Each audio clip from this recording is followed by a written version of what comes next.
Get ahead of the competition. Save this video and unlock the 100 questions that will boost your class 10 maths preparation.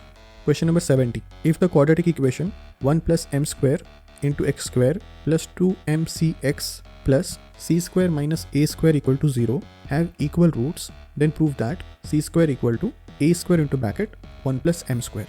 Okay, let's start. Right, so first of all, you can see we have to identify the a, b and c value. Okay, so here the variable is x. That's important. Okay, so x square coefficient is 1 plus m square. So that's the a value. X coefficient is 2mc. So that's b value. And the remaining c square minus a square is the c value. Now, what is the condition given to you? They have equal roots, which means the discriminant will be 0. So b square minus 4ac will be 0. Now use proper brackets here. Okay, so b square will be 2mc bracket square minus 4 into a value is 1 plus m square and c value is c square minus a square. So let's open the bracket.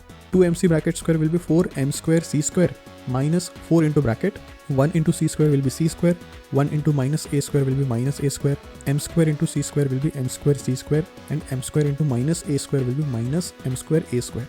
Then again let's open the bracket. So 4m square c square minus 4c square minus minus plus 4a square minus 4m square c square minus minus plus 4m square a square equal to 0. Now look closely. Plus 4m square c square and minus 4m square c square will get cancelled.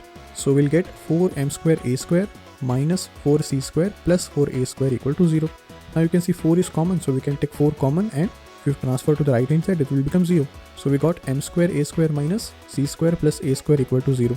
And if you take a square common, okay, from the first and the third term, you will get a square into bracket m square plus 1, and if you transfer c square to the right hand side it will become plus c square. So that is what we wanted, right?